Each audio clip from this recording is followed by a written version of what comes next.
Good evening and bienvenido.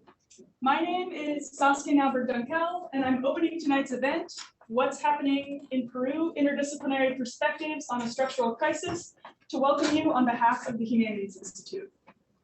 This event is being offered in both English and Spanish, and the rest of the speakers this evening will be presenting in Spanish. For everyone on Zoom, to select your preferred language, click the Interpretation tab on your screen and select the language you would like to hear. Quiero darles la bienvenida en nombre de The Humanities Institute al evento ¿Qué está pasando en el Perú? Este evento contará con traducción simultánea y el resto de la conversación será en español. Para seleccionar su idioma preferido, haga clic donde dice Interpretación en la parte inferior de su pantalla y seleccione el idioma que desea escuchar. Tonight's event is the vision of Alejandra Watanabe Faro, who reached out to me and the Humanities Institute at the end of January to talk about the human rights violations and political and social crisis unfolding in Peru and said, we have to do something. Along with support from the tremendous Amanda Smith, who you will also hear from this evening, they put together this panel of interdisciplinary scholars and journalists to help understand events in Peru within a larger historical context and hear from those on the ground who have documented state violence against protesters and have been directly affected. At the Humanities Institute, we promote the role and value of the humanities to address the world's most pressing issues, and we're committed to leading these important conversations. I'd like to thank our co-sponsors for helping make this event possible: the Department of Latino and Latin American Studies, the Spanish Studies Program, the Arts Research Institute, and the Dolores Huerta Research Center for the Americas. Thank you to Piper Milton for helping to plan the in-person component with faculty and students, and thank you to Diana Hogue and Special Events for all of her support with the webinar. Before we begin, I would like to share a few details about the event tonight. As I noted, there is an in-person component to this event, and you may see the presenters at ECSC also talking to the audience here on campus. For those of you who are on Zoom, we are using a webinar tool, so there is no chat function. The panelists will have an opportunity to answer your questions at the end of the program, and we invite you to submit your questions into the Q&A box at any time. Finally, tonight's event will be recorded. I want to thank our presenters and thank you for being here.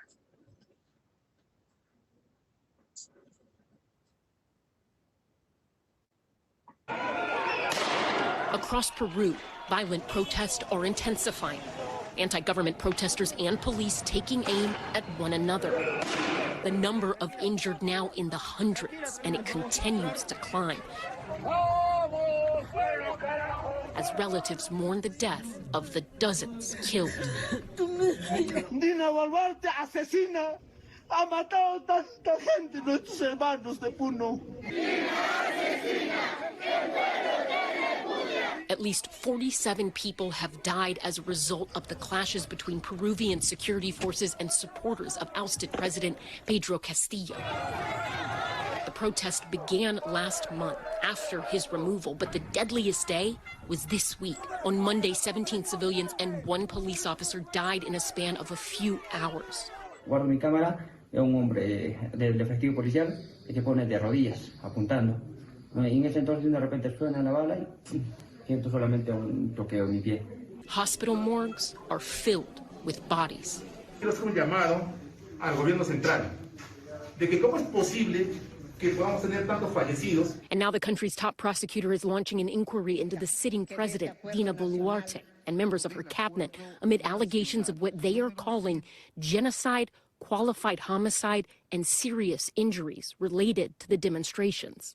An Inter-American Commission on Human Rights is also looking into the police response to the protests. Escucharemos a diferentes organizaciones de la sociedad civil, a personas familiares de víctimas. All of this began last December, when then President Pedro Castillo was impeached and later arrested on charges of rebellion and conspiracy while separately facing corruption charges.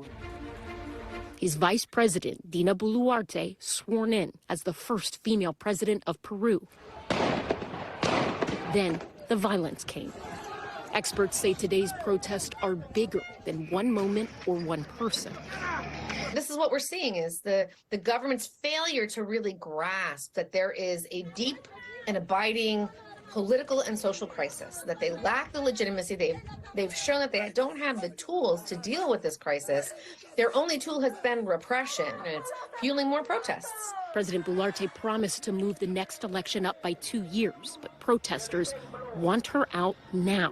They want a new presidential election and the dissolution of a Congress they see as corrupt before the death toll climbs even higher. Ellison Barber, NBC News. Thanks for watching our...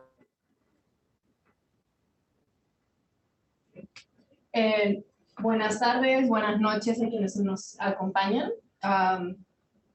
Ok, perdón, mi video. Mi nombre es Alejandra Watanabe, les quiero dar la bienvenida una vez más. Este video que acaban de ver es un video de hace 3 meses. Es un video que trata de resumir una complejidad enorme de lo que está pasando en el país. El objetivo de este evento, y como lo pensamos originalmente con Saskia, con Amanda, era cómo logramos que se cree una conversación en la academia entre las ciencias sociales y las humanidades, ¿no? Este problema va mucho más allá de la democracia, la gobernabilidad, es un problema estructural, y lo que queríamos era tratar de crear este puente que no siempre se crea desde la academia y tener diferentes perspectivas. Estamos tomando como punto de partida el ente de Aldair Mejía, que nos acompaña el día de hoy. Y Aldair Mejía, porque Aldair Mejía es un fotoperiodista joven, de 24 años, viene cubriendo estas noticias, y no solamente estas noticias, sino en general viene cubriendo lo que pasa en el país en las diferentes crisis. Y en particular, desde mi punto de vista, Aldair cubrió estas protestas con una mirada de justicia que buscaba reivindicar la lucha popular y buscaba reivindicar la dignidad de las personas que estaban protestando en las calles, desafiando la representación deshumanizante de muchos medios de comunicación local. Entonces, nada, con eso, Amanda. Okay.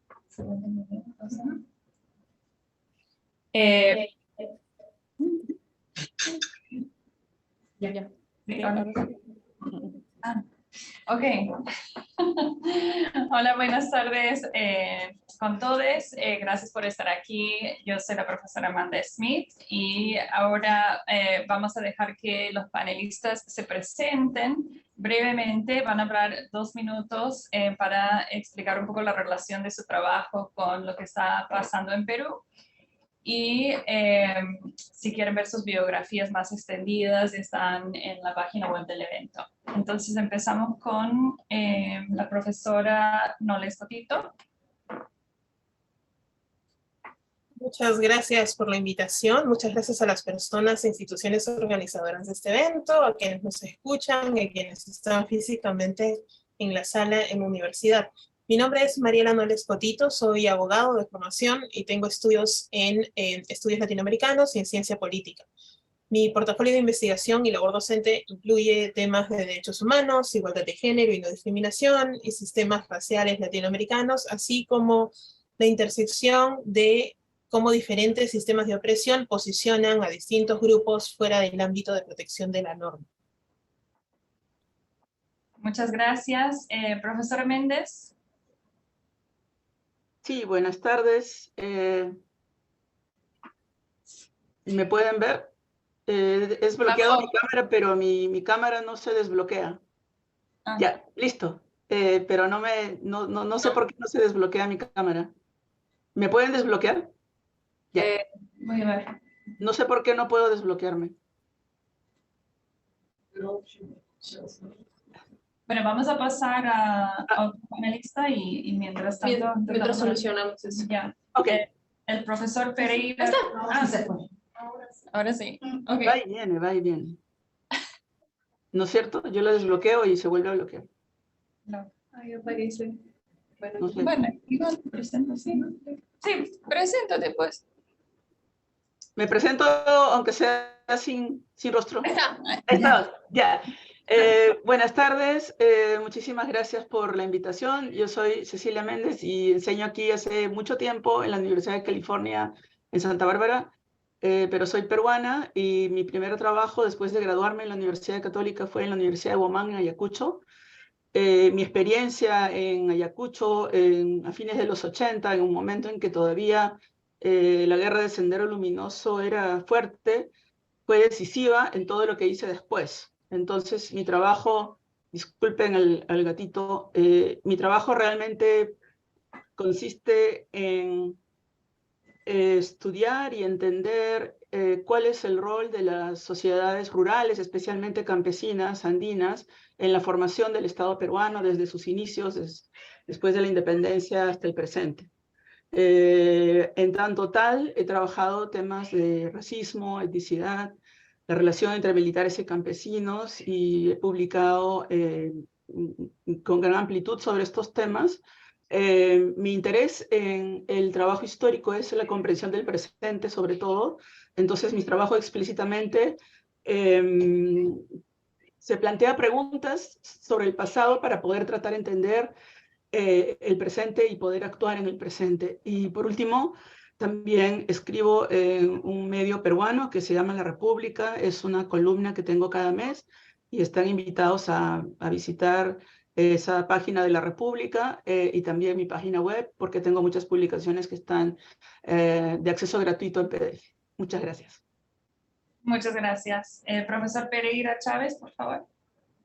Muchas gracias. Muy buenas noches, muy buenas tardes con todos los que nos ven, con las personas que están ahí en la universidad y con las personas que nos captan a través del internet.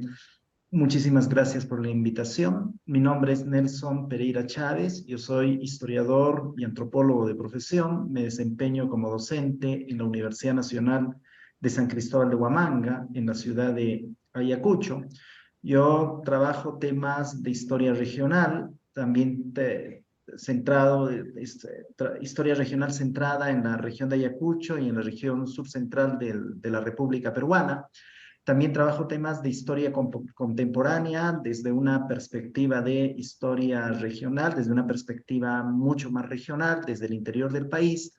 Realizo trabajos interdisciplinarios entre la antropología y la historia, y también, tanto forma parte de la historia contemporánea del Perú, he publicado algunos artículos sobre el periodo de la violencia política de las décadas de 1980 y 1990. Igual que Cecilia, a mí me interesa estudiar el pasado para comprender el presente y para actuar sobre el presente. Muchísimas gracias. Muchas gracias, profesor Molina Vital.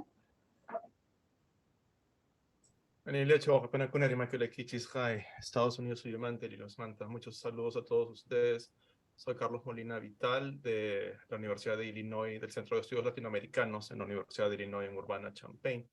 Allí trabajo dirigiendo el programa de lenguas quechuas desde el año 2017 y estoy interesado en cómo estas lenguas y sus hablantes en estos últimos 15 años han sido reclamadas como una parte de una identidad que podemos considerar una identidad moderna, indígena, originaria en el Perú, en las ciudades, tanto Lima como las capitales de provincia y capitales de región. Y por esa razón veo en este levantamiento popular, en estas protestas que han ocurrido en el sur andino y que han usado el aymara y que han usado el quechua también, veo eso como un momento crucial que marca el paso de las lenguas andinas para ir más allá de la visibilización que han tenido esos últimos años y que están tomando más peso y más cuerpo como una presencia política, una presencia de herramienta política para sus hablantes. Y eso es lo que me interesa en este momento. Gracias. Gracias, muchas gracias. Ahora voy a dejar que Aldair Mejía se presente y también nos va a hablar un poco de las fotografías que para los que están aquí con nosotros están alrededor y vamos a proyectarlas también aquí en la pantalla.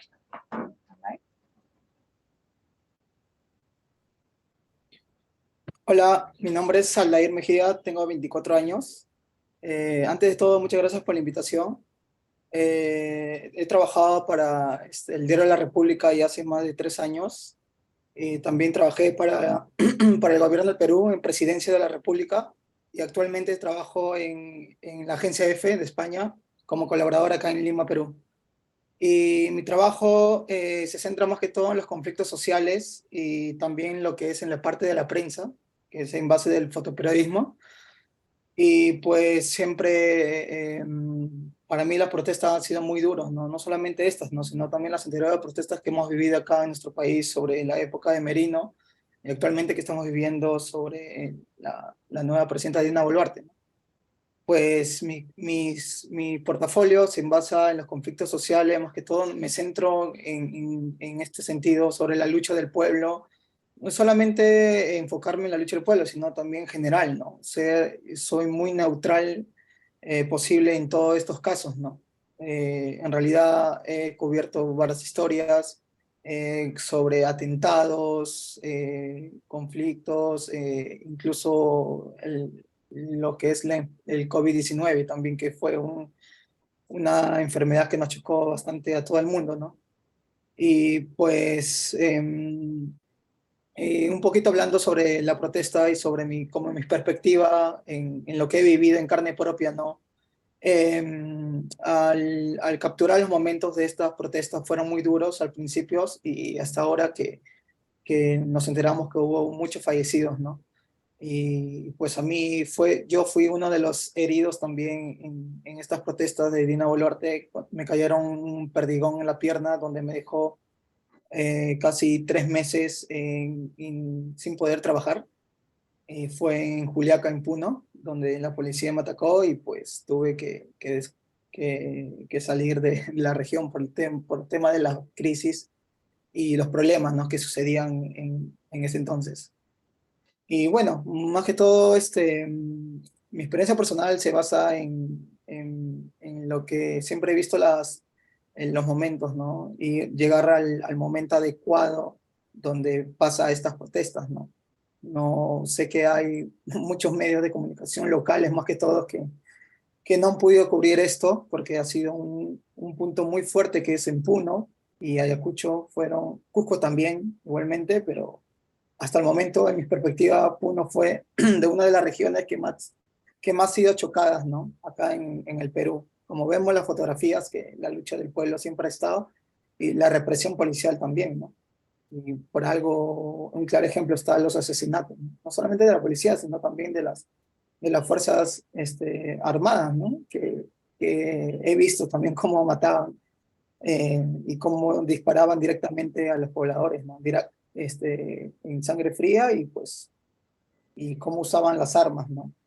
El gobierno y los pobladores, ¿no?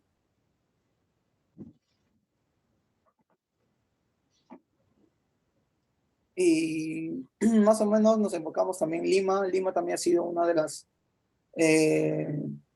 puntos críticos, ¿no? Porque ya llegó un momento en que los pobladores, hablamos pobladores porque no solamente son de Lima, sino en diferentes puntos del Perú vinieron acá al centro histórico a protestar.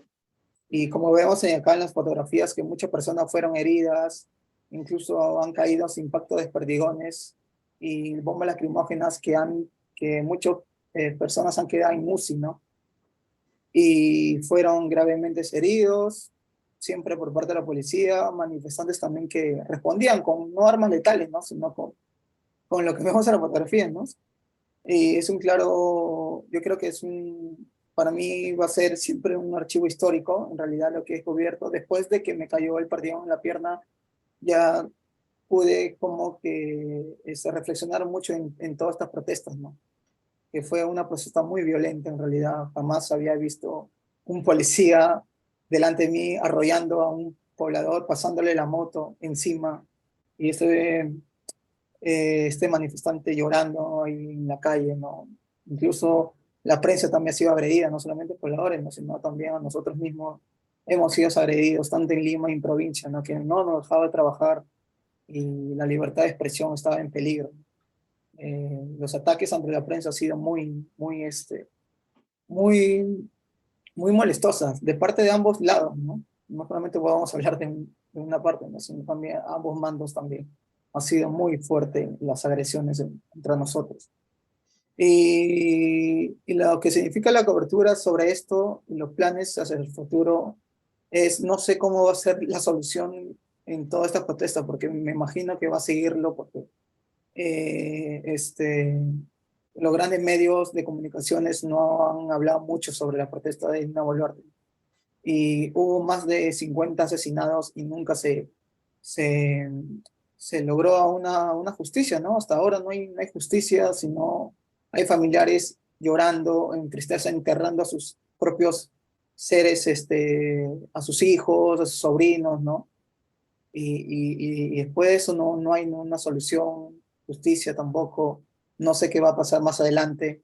La represión me imagino que va a seguir, pero los deudos no va a haber ninguna garantía para ello, ¿no? Pero ahorita la población está en busca de que sus tres demandas que piden, ¿no? Que es el cierre de Congreso, la salida de Dina Boluarte y unas nuevas elecciones, ¿no? Pero muy aparte de eso también buscan la nueva Asamblea Constituyente, ¿no? No solamente esos 3 puntos, ¿no? Sino también yo que he recorrido por todo el Perú, en las regiones, más que todo con los colegas que me han acompañado, hemos visto el sufrimiento de los pobladores, ¿no? Que no solamente ese gobierno ha hecho mal, ¿no? Sino también los anteriores gobiernos no han respondido a las demandas que tienen las personas, ¿no? De cada pueblo, ¿no? Hemos visto a través de noticias, reportajes, que la economía, la hambruna, ¿no? Más que todo es en los pueblos alejados, no llegan, ¿no? No han llegado los gobiernos, ¿no? Mucho que te pueden creer, decir que por promesas en campañas que pueden solucionar las cosas, ¿no? Que te dicen, que te inventan muchas cosas, pero en realidad no todo el gobierno ha llegado como digo, hasta la punta de la montaña para ver las exigencias de las personas. Así como vemos ahorita las protestas, no solamente es por Dina, ¿no? Sino también ellos buscan exigir sus demandas de cada pueblo. La falta de agua, de economía, hambruna, etc., ¿no?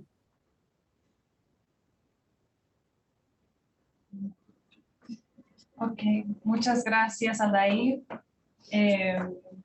Vamos a seguir aquí contemplando tus fotografías. Y ahora vamos a pasar a la primera pregunta para los panelistas, que la va a presentar Carla. ¿Qué tal? Muchas gracias por acompañarnos hoy. Viendo la situación del Perú actualmente y siguiendo con los temas que los panelistas de uno u otro modo han desarrollado en su investigación, una pregunta que surge es ¿quiénes son considerados peruanos? No solo como ciudadanos, sino también como sujetos históricos. Muchas veces se ha dicho que el Perú es políticamente un país sin memoria. Sin embargo, la cobertura esta vez de las protestas y la represión muestran activamente la tergiversación de nuestra memoria histórica reciente. Por ejemplo, el terruqueo desde urbes como Lima hacia pobladores provenientes de los focos más afectados por el terrorismo, la revalorización, por decirlo de algún modo, de la herencia española, al mismo tiempo que se celebra el bicentenario, las narrativas de campesinos armados con guaracas como un peligro para policías y militares. A los panelistas la pregunta es, ¿cuál es el rol de los procesos de subjetividad y memoria histórica recientes en el modo en que se están experimentando, reprimiendo y comunicando las protestas en el Perú? Gracias.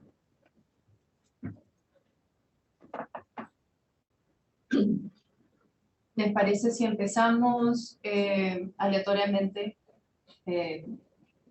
Mariela. Genial, muchas gracias Carla por la pregunta y Alejandro por el pase. Los medios de comunicación tradicionales en el Perú, bueno, son un espacio donde se crean, recrean y refuerzan, ¿no?, los mensajes de quienes controlan las narrativas más convenientes al poder político constantemente, ¿no? Narrativas que, como sabemos, se exaltan durante los momentos de crisis política, pero que en general han sido más o menos estables en la sociedad peruana y que responden al imaginario colectivo de quiénes son los ciudadanos, quiénes son los pobladores y estas dicotomías perversas, ¿no? Además de cuáles son las voces y posicionalidades que valen y cuáles son las que no. Desde esta construcción, entonces, y refuerzo mediático permanente, donde las perspectivas no hegemónicas suelen ser silenciadas y categorizadas como otras, las personas que se alinean con ellas, voy a hablar más despacio, se transforman en eso que los medios dicen que son, ¿no? Voces a silenciar, irrelevantes, expresiones de ignorancia, o un poco las características que hemos identificado ya en los medios peruanos, ¿no? Estas formas del control del poder narrativo en el Perú están fuertemente mediadas por los clivajes sociales históricos en el país, ¿no?, que como sabemos tienen un origen en la colonia. Contrariamente al discurso más popularizado, ¿no? El proceso político de descolonización de nuestros territorios no tuvo un correlato en la descolonización de nuestro tejido social. Nuestro país permanece dominado por formas de pensar que no solo nos separan física y geográficamente, sino que nos categorizan de diferentes maneras en nuestro nivel de ciudadanía, entre comillas, ¿no? Además de que valorizan y jerarquizan qué es lo que podemos traer a la mesa ciudadana. En ese contexto, el recurso de los medios de comunicación masivos de caracterizar a las protestas actuales como actos de terrorismo, por ejemplo, o el uso del terruqueo, tiene una doble función. Por un lado, deshumaniza a quienes protestan, validando el uso desmedido de la fuerza en su contra, y por otro lado, pues, invalida aquello por lo que protestan, ¿no? No resulta relevante entonces siquiera escuchar lo que tienen que decir, porque de plano se asume, desde este prejuicio racista que tenemos, que no entienden por qué protestan, que lo hacen motivados por impulsos destructivos o violentos, o que en realidad su intención no es ejercer su ciudadanía, sino que están siendo comprados o manipulados por fuerzas más allá de ellos, ¿no? Entonces, creo que trabajos como el de Aldair ponen el foco en la humanidad de quienes protestan, nos invitan a pensar en sus razones, rompen un poco además con el maniqueísmo de policía bueno, protestante malo, ¿no? Que se viene repitiendo una y otra vez a través de las narrativas hegemónicas, además de que evidencian, ¿no?, la violencia desmedida que han soportado los manifestantes y que ha sido en buena cuenta invisibilizada y desestimada por los medios masivos, ¿no? Son un esfuerzo importante por ir remediando siquiera, ¿no?, el balance histórico de poder narrativo de aquellos grupos históricamente excluidos. Muchas gracias, Mariela. Profesor Pereira. Ok, la pregunta es bastante pertinente y me remite a un reciente incidente que ocurrió en Ayacucho en las celebraciones de la Semana Santa y a un artículo que la periodista Patricia del Río publicó en un diario de circulación nacional el pasado domingo 9 de abril.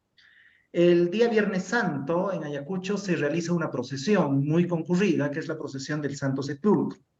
Durante la celebración de esta procesión, un grupo de artistas ayacuchanos, como es costumbre en cada año, reunió pétalos de flores y otros materiales para confeccionar una alfombra en la Plaza Mayor de la ciudad en el recorrido de la procesión. Cuando estaban trabajando en una imagen que decía "no matarás" y señalaba la fecha del 15 de diciembre del 2022, que fue la fecha en la que estalló la protesta y se sintieron los efectos de la brutal represión militar, la policía rodeó a estos artistas que estaban preparando la alfombra y de manera prepotente pretendió evitar que continuaran con su labor. Dice la periodista Patricia del Río, el arte le estaba resultando increíblemente incómodo al poder para que el quinto mandamiento se aplica de manera selectiva desde que la señora Boluarte llegó a la presidencia. Por eso la rabia, por eso la medida vergonzante. Y la periodista concluye con la siguiente reflexión. Pero los ayacuchanos, acostumbrados a encontrar la verdad sobre el infierno de la lucha antiterrorista en los retablos de Dilberto Jiménez o en las figuras de barro de Rosalía Tineo, está mencionando el nombre de dos artistas populares que confeccionan artesanías, que son muy demandadas en Ayacucho y en el extranjero, defendieron a gritos su derecho a honrar a sus 10 muertos, a esos que murieron en una matanza, aún en investigación, sobre la que nadie les ha pedido disculpas. Entonces, el incidente que ocurrió en la última celebración de la Semana Santa grafica que en Ayacucho la memoria del conflicto armado está presente, que se activa y se yuxtapone en circunstancias trágicas como la que se vivió en el mes de diciembre, ¿no? En el contexto que se activó en el contexto de las protestas y en el contexto del constante terruqueo que sufren los pobladores que salen a protestar, ¿ya? Protestas que además ocasionaron el saldo trágico de 10 ayacuchanos fallecidos.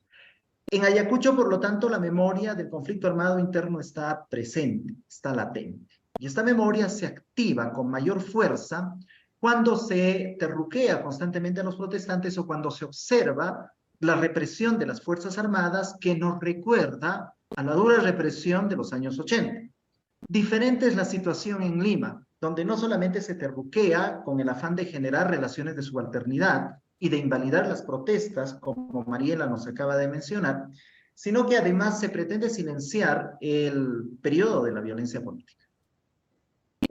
Hay toda una campaña desde el poder, donde participan los medios de comunicación para intentar silenciar la memoria del conflicto armado interno y para intentar silenciar o para distorsionar o para, qué sé yo, maniquear la narrativa sobre el conflicto armado interno.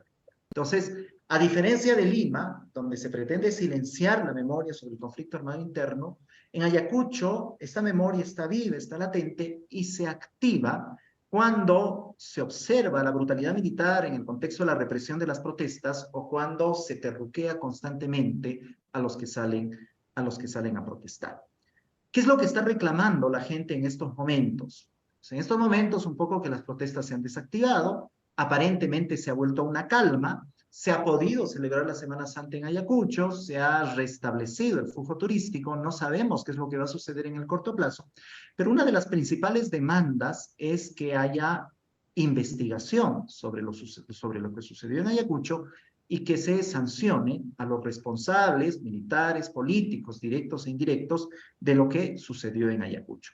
Digamos, esta demanda es fuerte, esta demanda es poderosa a nivel local, a nivel regional, en tanto, insisto, persiste la memoria, en tanto existe una memoria sobre los acontecimientos de la década de 1980, y en tanto considera la población que las Fuerzas Armadas, que los militares, en esta circunstancia de diciembre del año 2022, actuaron de manera casi similar a como actuaron en la década de 1980. Entonces, algo que observo es lo que les manifesté hace un rato. En Ayacucho hay una memoria latente del conflicto armado interno que se activa en esta circunstancia, mientras que en Lima se busca terruquear a los protestantes, que es una manera bastante simplona de resumir un conflicto trágico y bastante problemático y bastante complejo, y al mismo tiempo se intenta silenciar o se intenta tergiversar, mencionando pues que Sendero Luminoso está activo y que tiene una presencia vigorosa, tiene una presencia fuerte en estas protestas que estallaron en el Perú a fines del año 2022 y inicios del año 2023. Me parece que, propongo estas reflexiones, propongo esta interpretación a propósito de esta pregunta que me es muy interesante y también bastante pertinente. Gracias.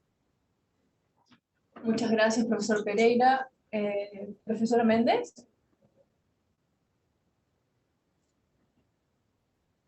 Sí. Yo quisiera, nuevamente tengo el problema del video, creo. Sí. ¿Lo pueden desbloquear, por favor?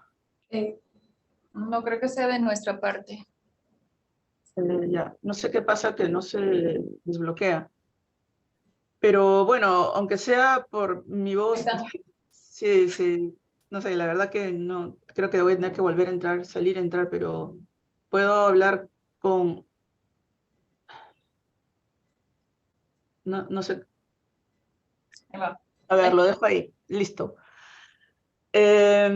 Bueno, lo que yo quería decir, ya que solo tenemos 3 minutos para esta primera intervención, es algo que quizá para entender mejor el problema del racismo, porque creo que la pregunta detrás de quiénes son peruanos es esa, cómo funciona lo que llamamos racismo, que a veces queda como una palabra que se sobreentiende de qué estamos hablando, pero no siempre es así. Yo quiero plantear algo sobre lo cual también he estado ya planteando por escrito, y es que el racismo yo no lo entiendo como algo, como un vestigio colonial, sino más bien como una respuesta a la democratización de la sociedad, el racismo como una respuesta a los procesos de democratización social cuando es inminente el discurso de la igualdad. El racismo es una respuesta de los sectores que estuvieron privilegiados en un orden discriminador, es una respuesta a que otros sectores que antes no tuvieron acceso a derechos y a reconocimiento tengan ese acceso. Por lo tanto, para que exista racismo, primero el horizonte de igualdad tiene que estar en el discurso político. Entonces, quiero decir, por ejemplo, a veces se tiene la idea de que la independencia no marcó ningún cambio, de que no hubo nada que se diferenciara de la época colonial. Pero lo que realmente se quebró es la idea de que las jerarquías eran inmutables. O sea, en la sociedad colonial nadie pretendía ser igual al otro. Sí, por eso es que a Tupac Amaru, por ejemplo, lo asesinaron porque lo ejecutaron de esa manera que lo ejecutaron, porque le acusaban de haber desafiado el poder del rey. Nadie tenía el derecho a cuestionar el orden jerárquico de las cosas. Con la República y los decretos de la igualdad ante la ley, porque nuestra primera constitución de 1823 decreta la igualdad ante la ley, claro, es una ciudadanía masculina, pero era esa la idea de que todos van a ser iguales ante la ley, y por eso San Martín proclama, el mismo año de la Declaración de la Independencia, el año 1821, un decreto de abolición del tributo indígena, donde declara que los aborígenes desde este momento van a ser ciudadanos peruanos. Esa sola fórmula crea un rechazo entre las élites privilegiadas de la sociedad. Por eso es que Basadre, el historiador más grande de la República, dijo que la República fue rechazada por los aristócratas, que tuvieron un enorme disgusto y repudio de que personas que habían sido antes personas asociadas con un estatus social bajo, o incluso personas que habían sido esclavizadas y adquieren su libertad, esas personas ya en la República iban a tener el derecho de tener cargos públicos, incluso como diputados, y ahí se expresa este rechazo que sí podemos llamar racista en poemas. Por ejemplo, Felipe Pardo escribió un poema que se llama que era una parodia al Congreso, diciendo que ahora los manumisos, esos esclavos que habían sido liberados, van a pretender tener un cargo en el Parlamento. Entonces el racismo y ese lenguaje vituperante frente a personas que antes estaban segregadas y ahora tienen la posibilidad de ser ciudadanos, es una creación republicana, resultado de la democracia. Claro que hay en la historia y en la genealogía del racismo, obviamente, tiene una matriz colonial, pero no puede considerarse un vestigio, es más bien de la República. Y Pedro Castillo representa justamente el ascenso de sectores campesinos que nunca habían tenido ese grado de poder. Esto es, y con esto termino la idea porque me puedo pasar hablando una hora de esto, Castillo no fue un personaje de principios democráticos, no lo fue. Castillo no creía en la democracia. Castillo es verdad que fue atacado, pero él promovió un golpe de Estado y desde el comienzo él no tenía principios democráticos, estaba clarísimo. Sin embargo, su elección fue democrática y su presencia por un asunto de las personas a quien él representaba, por los votantes, sí significó una marea de democratización que fue absolutamente rechazada con una violencia que yo francamente no he visto ni siquiera en la época de Fujimori. Y la violencia que se tiene como respuesta a las manifestaciones se explica en parte porque las élites que han gobernado el Perú, que no son solo políticas, sino que son los poderes fácticos, me refiero a las grandes corporaciones, a las industrias extractivas formales e informales, a las mafias ilegales que dominan nuestro Congreso y a la prensa que es cómplice en un gran porcentaje en la prensa nacional. Estas élites se han confabulado totalmente con los poderes que ahora gobiernan el Perú para no permitir que vuelva nada parecido a otro Castillo, que no es por Castillo, sino, repito, por lo que representa. Sectores rurales postergados históricamente y sectores de élites medias de las regiones que no tienen una vinculación con los poderes fácticos del Perú que han gobernado desde hace décadas en el auge neoliberal, independientemente que sea quien sea el candidato. Entonces, hemos tenido una democracia sin alternancia de poder, porque no importa si fuera Humala, García, siempre eran los mismos que han gobernado. Entonces, creo que esta violencia se explica por esa presencia de Castillo y por eso todos los intentos de golpe, de desconocimiento que nos han llevado a donde estamos. Creo que lo puedo dejar aquí porque luego quisiera desarrollar otra faceta de este tema del racismo y su relación con la democracia que estoy escribiendo. Muchas gracias. Profesor Molina.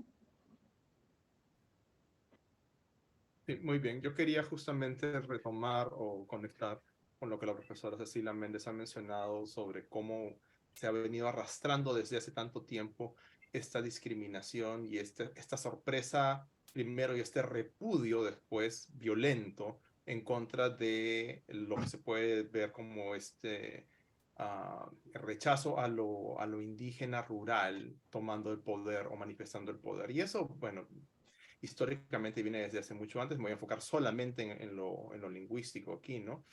Una muestra de la deshumanización que se le ha dado, la deshumanización y, por extensión, la falta de derechos, falta de representatividad política que se le ha dado o se le ha achacado a la población quechua hablante, a la población aymara hablante, se demostró claramente desde el inicio del gobierno de Pedro Castillo, cuando muchos, incluso intelectuales que deberían saber más sobre esto, han considerado que el quechua era usado de una manera provocadora, no era una provocación usar el quechua en el Congreso.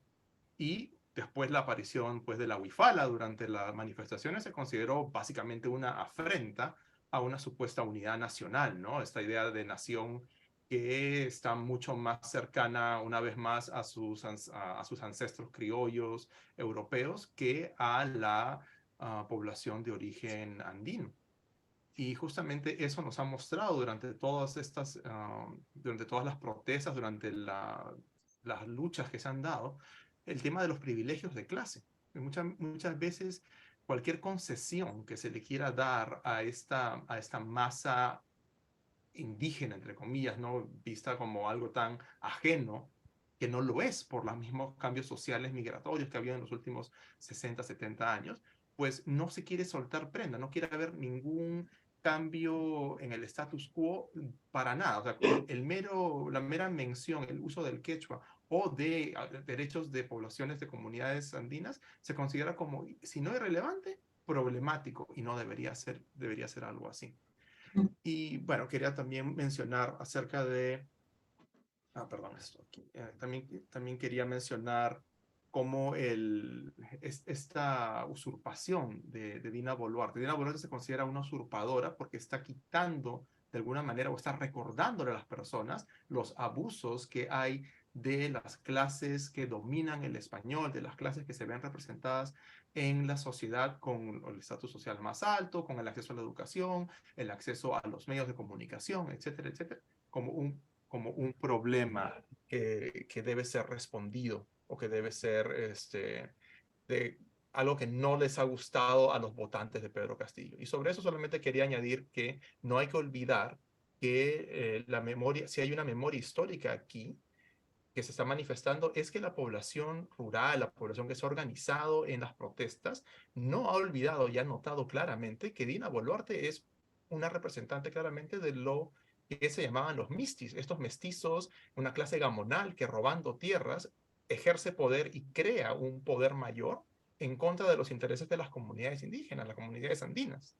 Entonces, eso no se ha olvidado. De hecho, la familia de Dina Boluarte es conocida como una familia de gamonales en la provincia de Aymaraes. Entonces, eso no es un dato menor también. Y las personas lo han recordado y se lo han repetido, lo han sacado en cara como el mismo uso del quechua que Dina Boluarte ha hecho, como para decir yo soy una de ustedes, hermanos, dejemos de matarnos, pero no hay que olvidar pues que también los gamonales hablaban su quechua y lo usaban para gobernar y lo usaban para oprimir.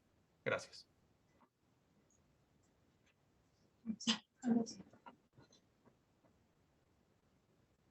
¿Aldair? Sí, bueno, quería recalcar un poquito sobre la memoria histórica en el tema de fotografía, del fotoperiodismo. Pues, bueno, en el tema del terroqueo también ha chocado muchísimo aquí en el Perú. He sido un claro espectador en ese sentido, porque no solamente viene de estas protestas, sino viene de años anteriores, bueno, años atrás, ¿no? Yo tuve la oportunidad de cubrir la memoria histórica del caso de Acomarca, que muchos hemos leído, hemos conocido sobre qué ha pasado sobre ese atentado sobre el ejército, ¿no? Pude cubrir esa historia sobre ese trágico de historia, se podría decir, donde muchos pobladores fueron testigos cuando le entregaban los cuerpos de sus nietos, de sus sobrinos, de sus hijos, ¿no? Donde un poco de ellos, yo, antes de hacer un registro previo sobre esa cobertura, pude conversar con unos campesinos ahí que, según lo que me comentaban, el terruqueo siempre ha existido. Ellos, su frase me decían, ¿no? Que ellos, el ejército nos mataron por ser terrucos, nosotros no éramos terroristas, nosotros éramos seres humanos que hemos tenido que cuidar acá nuestra familia. Y a nosotros el ejército del Perú nos asesinó. Eso fue las muchas frases que escuchaba, ¿no? Y muchas palabras, ¿no? De los pobladores de Acomarca, ¿no? Que aún no se olvidan, de hecho que aún no se olvidan, han pasado muchos años, ya acá de hace 3 años, 2 años aproximadamente, entregaron los cuerpos, bueno, no todos los cuerpos, sino algunos cuerpos calcinados, ropas, a los familiares, ¿no? Pero ellos siempre decían que el terruqueo acá en el Perú ha sido muy fuerte para ellos y muy chocante, ¿no? Me pasaron muchos años y ellos aún recuerdan esa historia, y pues cada vez que ven militares o el ejército alrededor de ellos, ellos se asustan, ¿no? Se asustan muchísimo. Pues eso pasó también en las protestas, ¿no? En las protestas también me tuve que comunicar mucho con personas quechohablantes, no traté de comunicarme entre ellos porque no hablo el idioma, en realidad, pero debería, ¿sí? Y me comentaban sobre el terruqueo que era muy fuerte, ¿no? Mejor dicho, allá en Puno ha sido muy fuerte el terruqueo, el racismo también, que una persona pasar por la ciudad de Puno en polleras ya es una terruca. A ellos lo discriminaban mucho por allá. Por ejemplo, cuando se iniciaron los enfrentamientos en el aeropuerto de Puno, había mucha gente que pasaba con sus hijos y aún así ha sido reprimidos por la policía, ¿no? O con las lacrimógenas, con los disparos, ¿no? No respetaban nada, ¿no? Y hablamos de memoria histórica, pues nosotros los fotoperiodistas en realidad, en general, hemos podido rescatar, arriesgarnos mucho sobre estos conflictos, ¿no? Y quedar para recuerdo, ¿no? Estas fotos que yo hago y que muchos estamos haciendo, los fotoperiodistas, van a servir para una memoria histórica de muchas familias que han perdido a su deuda, ¿no? Y obviamente nosotros estamos dispuestos a mostrar la realidad, ¿no? Hemos mostrado la realidad tal cual, lo que ha sucedido, no hemos manipulado ni por nada, y nuestro trabajo es estar en el punto y mostrar las exigencias de la población y también de otras personas que nos vienen a buscar a veces. Muchísimas gracias. Muchísimas gracias, Aldair. Muchísimas gracias a todos los panelistas. La siguiente pregunta es pensando en una de las consignas que se presentaron en las protestas, ¿no? En un país donde el Estado históricamente ha sido responsable de las desigualdades y que ha sido incapaz de responder a las necesidades y demandas populares. Una de esas consignas fue la necesidad de convocar a una asamblea constituyente para la redacción de una nueva constitución que refunde el Estado. Y de esta manera reivindicar la participación política de ciudadanos y ciudadanas históricamente relegados. Es un tema que ha generado muchísimas discrepancias en diferentes ámbitos de la sociedad, en la academia, en la política, en la opinión pública. ¿Cuáles son sus reflexiones al respecto? Quisiera empezar ahora hacia atrás. Empezamos contigo, Aldair. Claro. Sobre esta pregunta, hemos visto sobre estos problemas no han sucedido de ahora, ¿no? Como repito, no fueron de años anteriores, de gobiernos, que muchos pobladores han exigido muchas demandas, ¿no? Muchas exigencias que hasta ahora no las hacen caso, ¿no? No hay ninguna respuesta por parte del gobierno. Por ejemplo, como repetí en la anterior pregunta, yo he podido comunicarme con la pobladora de Juliaca, mayormente que fue un epicentro de protestas, que se concentró más de 1000 personas que habían tomado las carreteras, ¿no? Ellos me exigían mucho lo que es el agua, los alimentos, un puesto de salud, los puentes, y etcétera, ¿no? Que ellos hasta ahora no han recibido nada, ¿no? Es por eso también que el fastidio de la población de Juliaca, de Puno, han salido por las protestas, no solamente por Dina Boluarte, ¿no? Sino también por esas exigencias que habían venido, ¿no? Otros manifestantes, porque el gobierno hasta ahora no ha hecho nada, ¿no? Para ellos. Y claro, sobre las exigencias también que entre ellas estaba el cierre del Congreso, una nueva asamblea constituyente, ¿no? Que muchos lo pedían, ¿no? Y también las nuevas elecciones. Pues si hablamos de regiones, creo que el gobierno no ha podido completar, no ha visitado, creo que en todas las regiones. Por ejemplo, yo he sido un testigo de que he trabajado para un presidente, para la presidencia del Perú, y pues no hemos ido ni hasta el último cerro, ¿no? En realidad. Pues hay mucha población que ha necesitado mucha ayuda, ¿no? Y también hay mucha gente que exigía muchas demandas que siempre, cada vez que yo voy a un punto, una región, a hacer una cobertura de protestas u otras coberturas, siempre me exigen: el presidente dónde está, no viene en nuestro pueblo, cuándo va a venir, queremos que nos escuchen. En realidad ellos por eso se hartaron, ¿no? Ellos ya no aguantaron estar en su pueblo, sino vinieron a Lima a hacer las protestas aquí y exigir, ¿no? Al Congreso y al gobierno. Y en realidad nunca lo hubo, ¿no? Hasta ahorita no hubo esas respuestas. Y eso es muy preocupante, ¿no? Muy preocupante porque sabemos que en las campañas dicen de todo, pero en realidad al pueblo como que los han engañado, ¿no? Los han engañado muchísimo en estos años, y pues y hasta ahora mucho más con estas represiones de la policía, del ejército, que han matado a bastantes personas. Es muy lamentable lo que sucede acá en el Perú, ¿no? Y pues nada, o sea, ojalá, ¿no? Se lleguen las demandas del pueblo, y nosotros como fotoperiodistas vamos a seguir de pie de la noticia, ¿no? Hasta que nos cansemos. En realidad no nos vamos a cansar de hacer, ¿no? Fotografías, pero sí mostrar lo que sucede en nuestro Perú. Muchas gracias, Aldair. Profesor Molina Vital. Bueno, sobre la pregunta específica, yo voy a confesar que al principio, cuando estábamos hablando del tema, yo estaba bastante en contra de la idea de hacer una asamblea constituyente, y por una razón sencilla para mí era que los mismos partidos de izquierda no han dado la talla durante varios años, y especialmente pues durante el gobierno de Pedro Castillo. Muy desorganizados, mezquinos y con indicios de corrupción también grandes. Y también la manera como se ha organizado o cómo cambian de posición, se acomodan mucho. Y Dina Boluarte, que es en teoría, y no en teoría, fue elegida como una política de izquierda, al final nos ha dado la prueba más grande de que no importa realmente. Ahí están sus actuaciones, ahí están las mentiras que ha dado y cómo se ha atornillado al poder.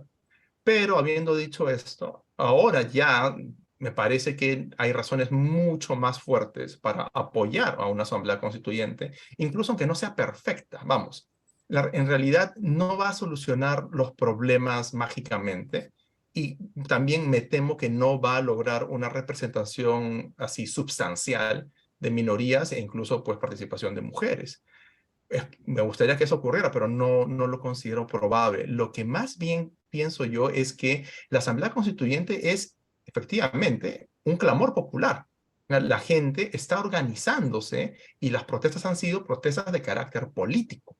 Entonces, esas protestas tienen que tener una vía de escape y una manifestación concreta, que es la Asamblea Constituyente.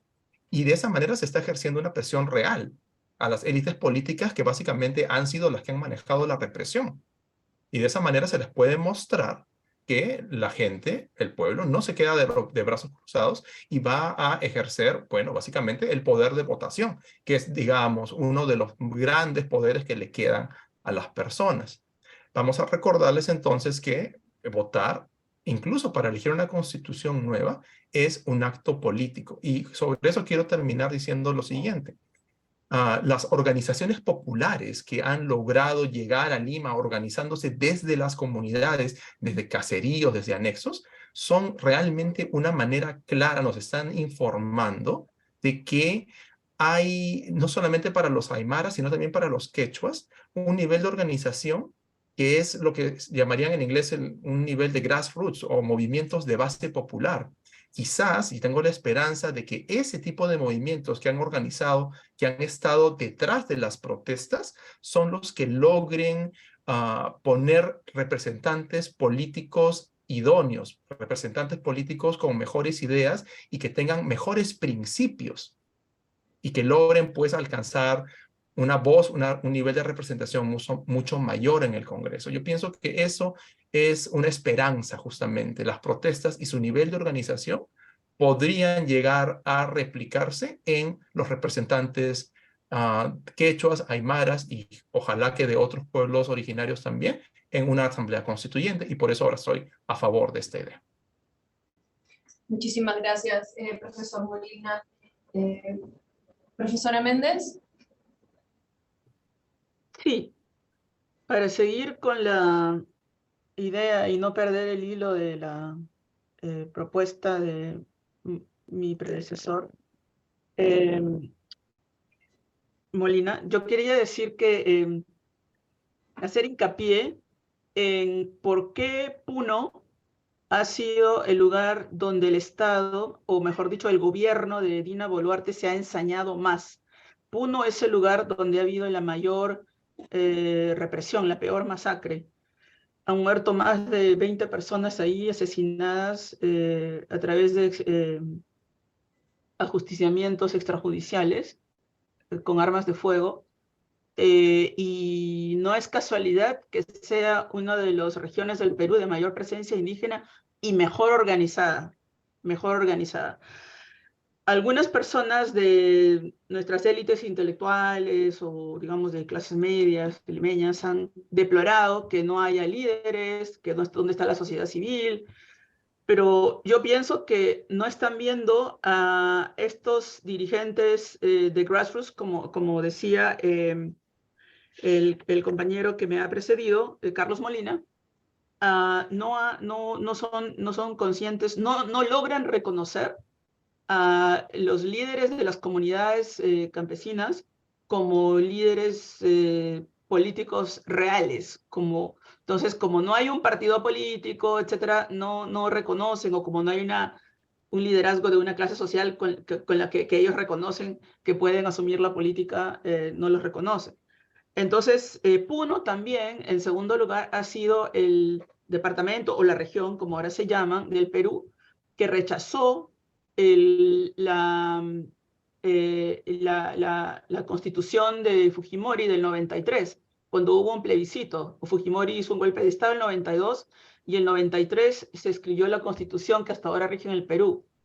Y Puno tuvo un alto índice de desaprobación en el plebiscito que se hizo. O sea que hay una politización muy grande y de la gente una organización muy grande, democrática, porque las decisiones se toman a nivel de asambleas, y eso es algo que ocasiona terror absoluto en los poderes fácticos, en la gente que está gobernada, acostumbrada a tener el poder en el Perú. La violencia se explica por esa fuerza democrática que tienen estas asociaciones, y por eso es que también la solidaridad se penaliza, la solidaridad se castiga, la solidaridad es un blanco de la represión. Entonces, ¿qué tiene que ver con la constituyente?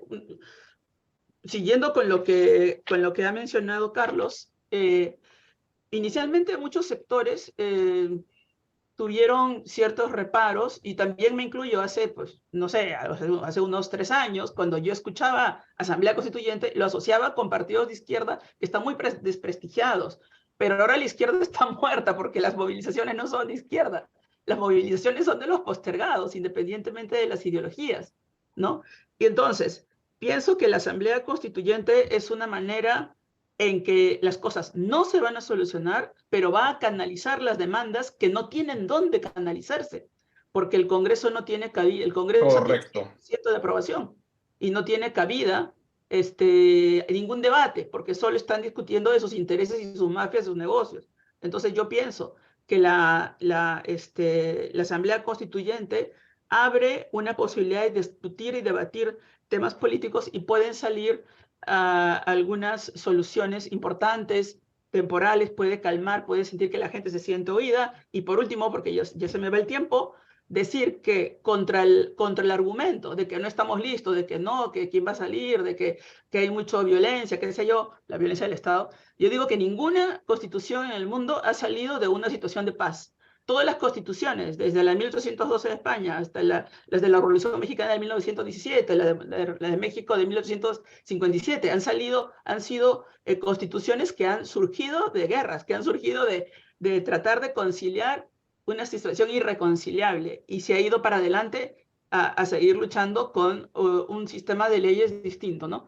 Entonces creo que no es una solución, pero es un camino, ¿no? A democratizar la sociedad, a que todos sean oídos. Muchas gracias, profesora Méndez. Profesor Pereira.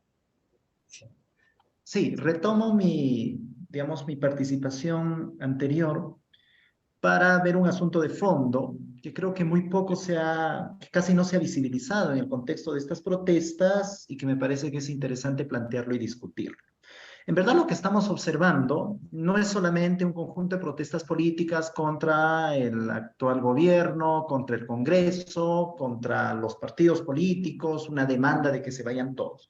Lo que estamos observando además es una crisis del Estado-Nación, digamos, de este Estado-Nación que apareció hace 200 años y que, digamos, se ha mantenido en el transcurso de estos 200 años con altibajos, con subidas y con bajadas. Que hayan estallado protestas en las regiones, que se utilicen un conjunto de símbolos como la huifala o el quechua para reivindicar no un tema étnico, sino para reivindicar una región, para reivindicar una posición regional, que estas regiones estén en contra de Lima y que incluso en Puno, por ejemplo, se discutan temas relacionados con el rompimiento, creo que nos lleva a deducir la existencia de movimientos regionales o la existencia o, digamos, la emergencia de posturas regionales y regionalistas que ponen en jaque un Estado-nación que ya estaba en crisis desde el momento de la aparición de la globalización. ¿Ya? Ahora, esto ocurre en un contexto muy particular. Crisis de institucionalidad política, lo estamos observando cotidianamente en el Perú, brechas entre Lima y las regiones, tremendas brechas económicas y sociales que se han subrayado, especialmente en el contexto de la pandemia, participación de los sectores populares en política, digamos, algo que intenta ser negado, que intenta ser silenciado en Lima. En Ayacucho, por ejemplo, los alcaldes de las principales ciudades de Huamanga y de Huanta durante estos últimos años han sido alcaldes provenientes de los distritos o provenientes de las comunidades campesinas, algo que era inimaginable en el siglo XX. Incluso el antropólogo Carlos Iván de Gregorio en una ocasión habló de una suerte de democracia étnica al estudiar esta participación de sectores campesinos en política regional, en política local. En Ayacucho, el actual gobernador regional es una persona proveniente de una provincia del interior del departamento, de claros orígenes andinos, de claros orígenes indígenas. Por lo tanto, todo esto nos lleva a la crisis del Estado-Nación. Entonces, la crisis del Estado-Nación nos lleva a replantear la institución política, nos lleva a replantear el modelo del Estado del Perú de los últimos 200 años. Entonces, como dice Cecilia, es necesario un gran debate para trabajar estos temas. Y una de las instituciones para ese debate definitivamente debería ser la Asamblea Constituyente. Termino con lo siguiente. Desde el año 2002 en el Perú se está hablando de modificar la Constitución, especialmente el capítulo del sistema político, que al Perú le ha generado muchísimos problemas. No sé por qué en los últimos años la élite política ha silenciado este tema, pero desde el 2002 en el Perú se está hablando de modificar o cambiar la Constitución del año 93. Muchas gracias. Muchísimas gracias, profesor Pereira. Profesora Noles Cotito.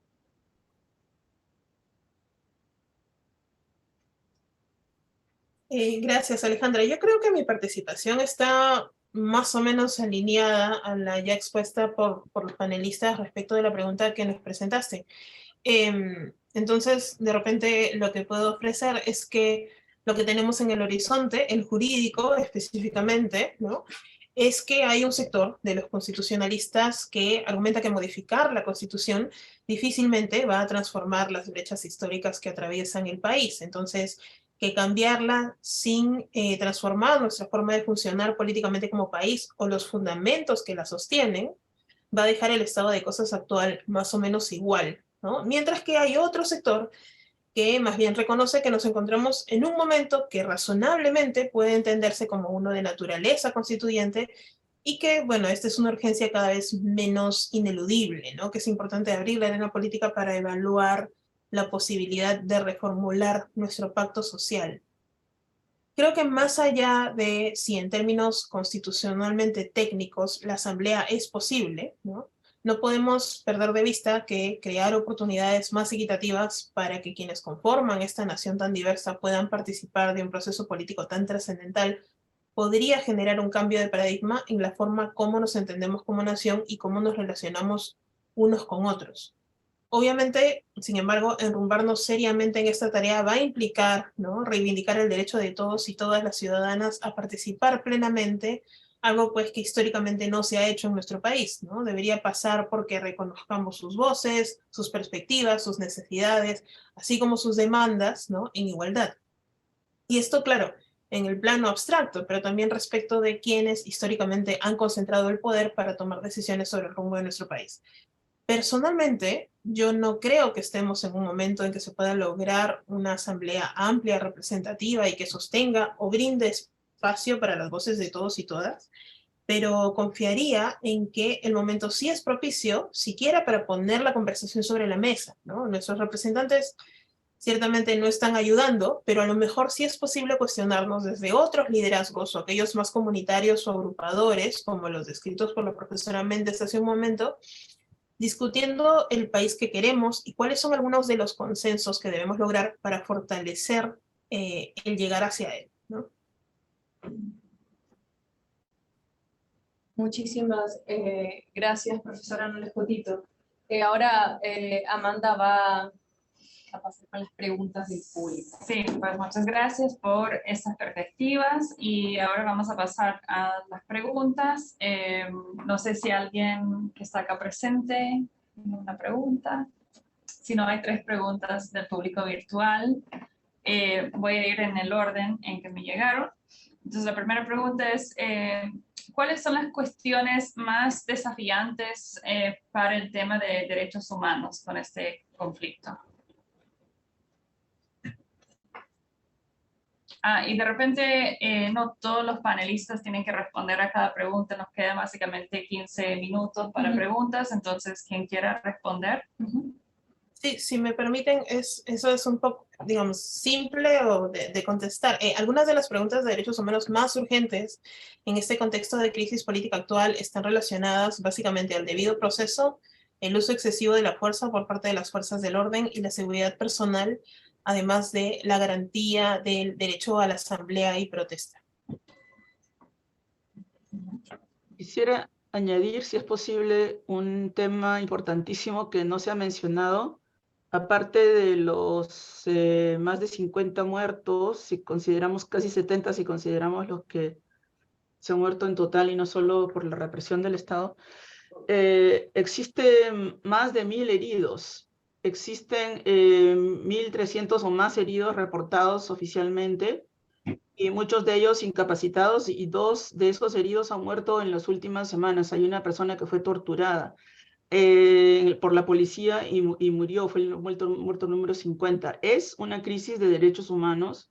En el Perú no existe el derecho a la protesta y se persigue la opinión. También hay muchos, se detuvieron a más de 1000 personas en las protestas, de las cuales la mayoría salieron, pero a muchas de ellas las han empapelado, les han abierto expedientes fiscales por disturbios o por organización criminal solamente por estar en la protesta.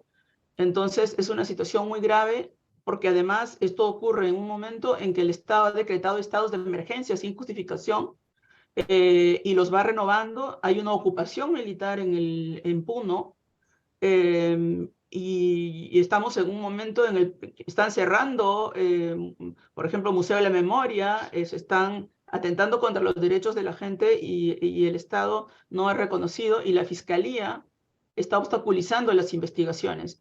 Entonces, cada vez más el Perú está como en camino a ser un país donde para obtener algo de justicia necesita acudir a los tribunales internacionales, que es lo que la mayor parte de víctimas están haciendo. Se están formando asociaciones de víctimas de los heridos y los familiares de los asesinados, que están logrando algunos avances mínimamente, pero es una acción constante que tienen que hacer estas personas. Es muy grave la situación de los derechos humanos en el Perú. Muchas gracias. Otra pregunta es, ¿cómo han sido influenciadas las protestas actuales por Sendero Luminoso y la violencia de la década de 1980, bueno, de la década de los 80?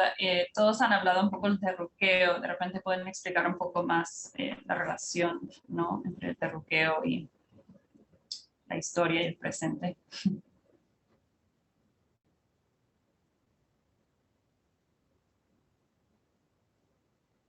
Sí, yo podría hablar, pero ya hablé, así que mejor que hable alguien y yo sí. Creo que el profesor Pereira iba a hablar. Bueno, sí, no sé si podría intervenir en para responder esta pregunta. ¿Cecilia? Sí, tú. A ver, ya. Si quieres. Bueno, el terruqueo es digamos, el terruqueo viene a ser esa categorización, ese uso de la palabra terruca de la palabra terruco, que es terrorista, para designar a aquellas personas que tienen un punto de vista completamente distinto, para designar, por ejemplo, a las personas que salen a protestar en contra del gobierno, incluso para designar a aquellas personas que están exigiendo una asamblea constituyente, un cambio de la constitución, o se usa la palabra, o se usa el terruqueo, por ejemplo, para designar a aquellas personas, por ejemplo, que están comprometidas con la defensa de los derechos humanos, que están comprometidas, que participan en partidos políticos de izquierda o en movimientos de izquierda, etc. Entonces, ¿cuál es el problema ahí? Además de la subalternización, además de la deshumanización, que una de las panelistas ya habló al respecto, digamos, es una forma sencilla de desatar el diálogo, es una forma sencilla de culminar el diálogo. Entonces, uno de los problemas que actualmente enfrenta la democracia peruana es que hay muy pocas posibilidades de diálogo, porque simplemente al oponente se le terruquea y con eso se le subvaloriza, se le subalterniza y se deslegitima por completo su punto de vista, su posición política contraria. Ahora, esto es bastante peligroso porque, como señaló también como señaló, por ejemplo, el fotógrafo, muchas de las personas a las que continuamente se les terruquea, por ejemplo, los sectores populares que participan en las protestas, fueron víctimas también de Sendero Luminoso. O sea, no necesariamente simpatizaron con Sendero Luminoso en los años 80, sino que fueron víctimas de Sendero Luminoso y fueron víctimas de la represión policial y la represión militar en los años de la violencia política. ¿Ya? En Lima, decía un periodista, puede sonar a broma, pero en el interior del país, y especialmente en Ayacucho, eso no es broma, esa es una situación completamente trágica. Por ejemplo, en el contexto de la campaña presidencial del año 2021, se asoció este huayno Flor de Retama a la época de Sendero Luminoso, el huayno con el que empezó este conversatorio, cuando este huayno no tiene nada que ver con Sendero Luminoso. Esa es una forma de terruqueo que a los ayacuchanos les afectó tremendamente. Por eso las autoridades, cuando ocurrió ese evento, cuando ocurrió el incidente, las autoridades de Ayacucho salieron a protestar y a separar las cosas. Una cosa es el huayno y otra cosa es Sendero Luminoso, que además que es un huayno muy popular en Ayacucho, incluso es sinónimo de identidad en poblaciones como Huanta, que fueron precisamente una de las poblaciones más castigadas por la violencia política, ¿no? Y repito los argumentos que utilicé en mi primera participación en el debate. En Ayacucho el recuerdo de la violencia política está latente. Por eso es que para las personas, la forma como los militares han reprimido la protesta del mes de diciembre, los ha llevado, es una suerte de actualización de la forma como también los sectores militares actuaron en la década de 1980. En Lima la situación es distinta. En Lima lo que se exige es un silenciamiento del recuerdo de la época de la violencia política. Entonces, por eso la clausura del Museo de la Memoria, por eso, digamos, por eso las constantes críticas a la Comisión de la Verdad, que dejó de funcionar hace más de 20 años, hace casi 20 años atrás, y por eso por eso el silenciamiento de cualquier narrativa, de cualquier versión relacionada con el periodo de la violencia política, a no ser que sea la versión oficial que viene desde la época de Fujimori. Gracias. Creo que el profesor Vital. Profesor Molina, ¿usted quería también responder esa pregunta? No, en realidad no es necesario porque lo que dijeron me parece correcto. No podría añadir nada más. Mejor pasemos a otra pregunta. Bueno, una pregunta muy específica, que si hay realmente evidencia de la corrupción del expresidente Pedro Castillo.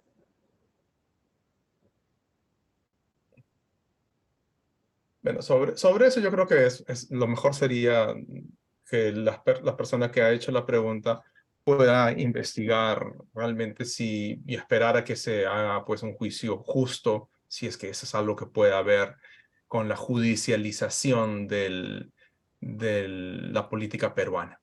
Pero solamente voy a mencionar lo que me llamó a mí la atención en las redes sociales, ¿no? Una persona había puesto un recordatorio diciendo, recordemos que durante el gobierno de Pedro Castillo no murió nadie, no se mató a nadie. Y yo estaba, pero eso no es verdad, hubo un paro y murieron 4 personas.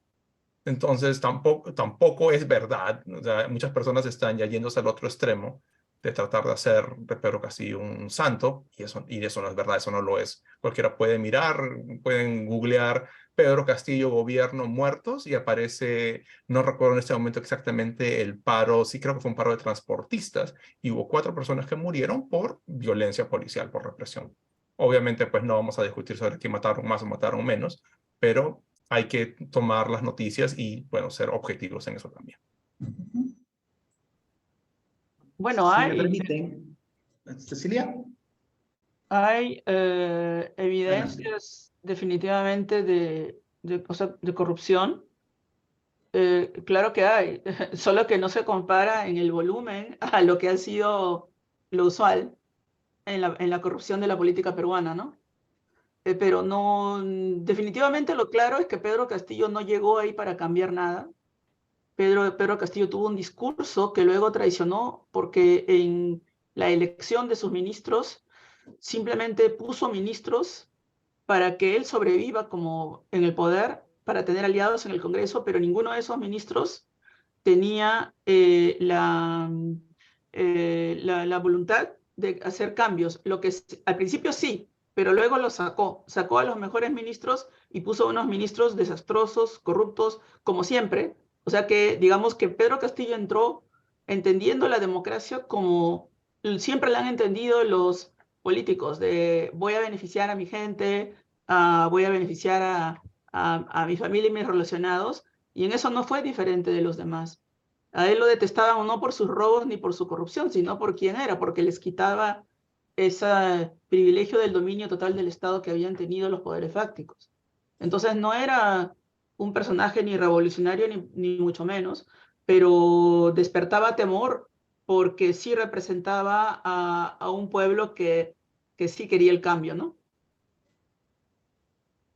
Permítanme agregar a lo dicho, o sea, hay fuertes denuncias de corrupción durante el gobierno de Castillo. En el gobierno de Castillo hubo una ineficiencia total en el manejo del aparato del Estado. Castillo intentó establecer relaciones clientelísticas, pero eso además hay que agregar que Castillo dio un golpe de Estado el 7 de diciembre, cuando en el Congreso se iba a discutir una noción de vacancia presidencial. Entonces Castillo se adelantó y dio un golpe de Estado que fracasó y fue detenido inmediatamente. Digamos. Castillo está en prisión en tanto dio un golpe de Estado. Ahora, también hay que recalcar que cuando empezaron las protestas en el mes de diciembre y continuaron en enero, unas cuantas personas eran las que exigían, las que demandaban la restitución de Pedro Castillo en el gobierno. La mayoría de las personas que salían a protestar lo hacían porque estaban en contra de la presidenta Dina Boluarte, porque estaban en contra del Congreso, porque además simbólicamente el Congreso se arrogó una victoria cuando fue Pedro Castillo el que se hizo el harakiri con su golpe de Estado, en contra de los partidos políticos, del sistema de institucionalidad política y exigiendo que se vayan todos y que haya nuevas elecciones y que haya adelanto elecciones. Es un porcentaje minúsculo que con el paso de los días ha ido disminuyendo el que ha exigido en el contexto de las protestas la reposición de Pedro Castillo en el gobierno.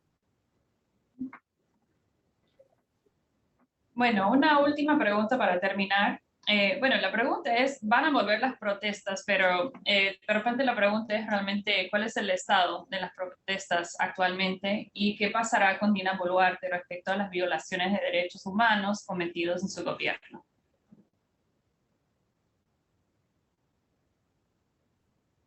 Bueno, en estos momentos las protestas han disminuido. ¿Por qué?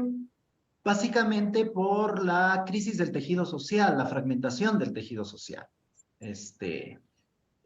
La fragmentación del tejido social ha impedido que se articule una mayor protesta y la fragmentación del tejido social es una crisis que el Perú arrastra desde la época de la violencia política, desde los años 90, desde el gobierno de Fujimori. Ahora, ¿qué es lo que va a ocurrir? En diciembre y en enero se discutía todavía el tema del adelanto de las elecciones. Hoy día el asunto ha quedado completamente encarpetado.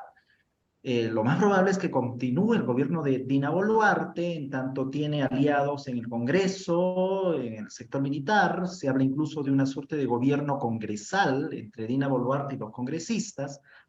Y constantemente en la prensa aparecen constantes denuncias en contra de los congresistas. Y en estos momentos el país se enfrenta a otra situación, que es la situación derivada por el fenómeno del Niño. Digamos, en el norte tenemos ciudades inundadas, constantes lluvias, en Lima tenemos una temperatura asfixiante, y en el sur del Perú empieza un periodo de sequía prolongada.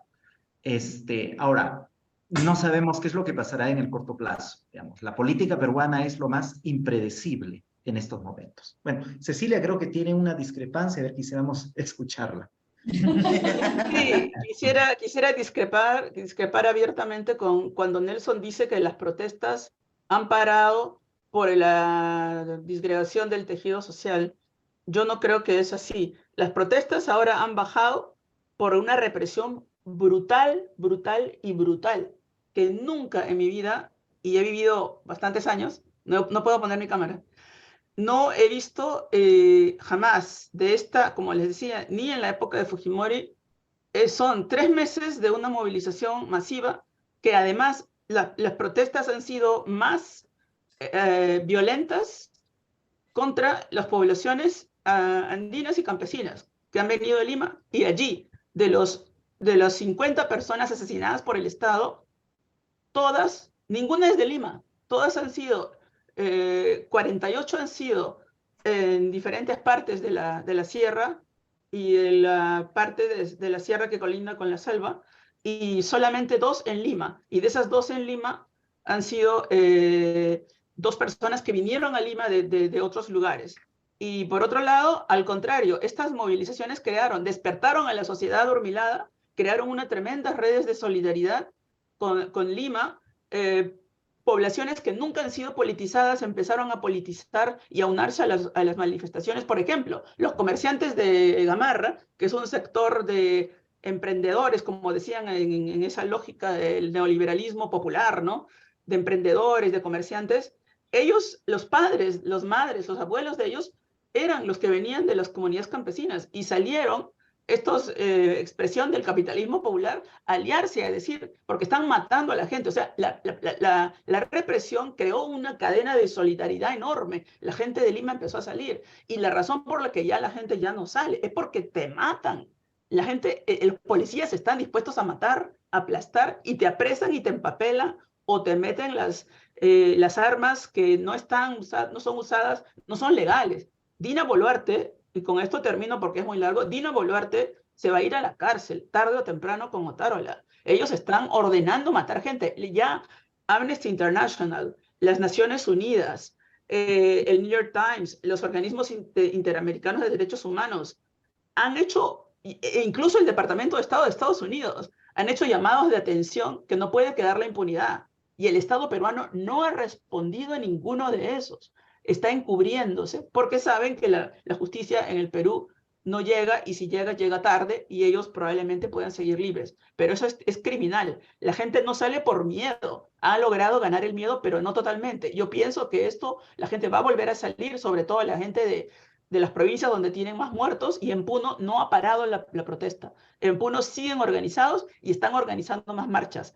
La sociedad se está organizando de otra manera. Por ejemplo, las asociaciones de víctimas se han formado en todos los lugares donde viven las masacres, y ahorita mismo están siendo muy activas para presionar al Poder Judicial a que no paren las investigaciones.